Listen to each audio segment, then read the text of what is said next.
Boo found herself staring at those freckles on his cheeks once again before shaking her head. Increasing her power once again, she had finally managed to keep up with his speed as they both clashed fists in the middle of the air, creating a shockwave. That's not fair. You have a power that doesn't belong to Ki. I was taken completely off guard by that. Boo complained as she sent a kick that was blocked by a black whip that came out of Izuku's arm. Completely bewildered by Izuku's secondary ability for the moment, it allowed the boy to land a kick to her face, sending her out of her bewilderment as she noticed something very off. Why doesn't this hurt? She thought before she was sent flying. Boo bounced off the ground a bit before jumping up to her feet as she found Izuku now floating in the air without using Ki again. She was getting seriously tired of all these tricks that Izuku was doing and just went full power and attacked Izuku with a flurry of attacks. They were precise as well coordinated as each strike came closer and closer to his face and solar plexus. Eventually she landed a hit on Izuku as he didn't even flinch from the attack as he sent a punch to her stomach, causing her to feel her back release some air from his attack. Stepping backwards for a moment, she looked down at her stomach before stating a question.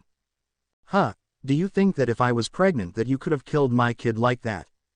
She asked, bluntly as Izuku coughed over the air. What kind of question is that?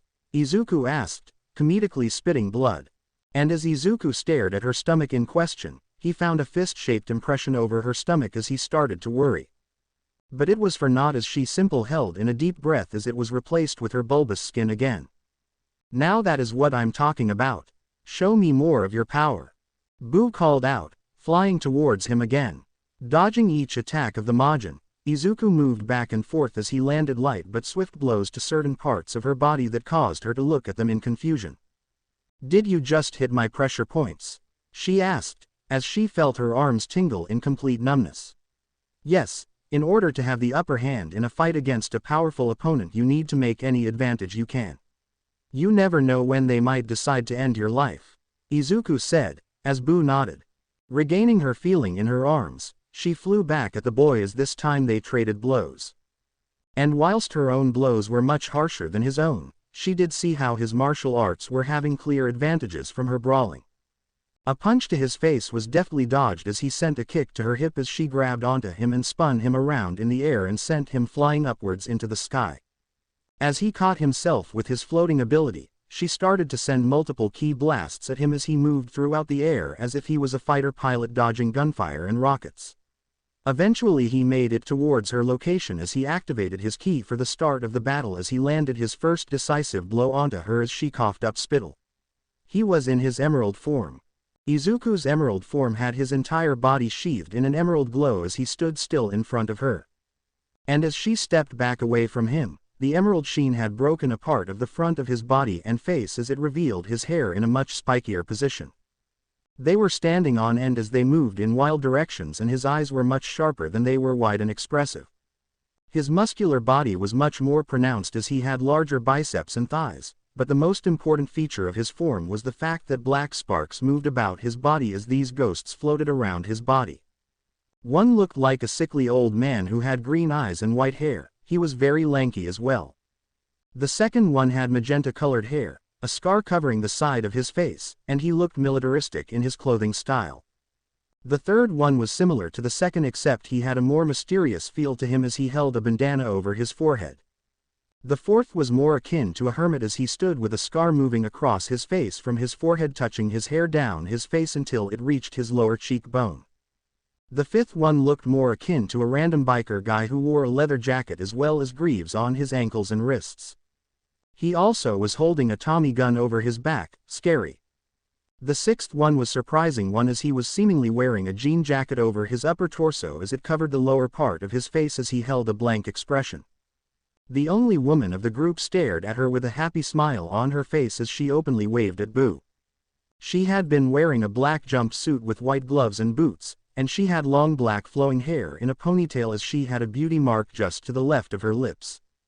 The final ghost was that of an overly muscular man who could give Roshi-sama's own muscular form a run for its money. He was taller than the rest, and completely towered over Izuku as the young boy only stood at the man's hips.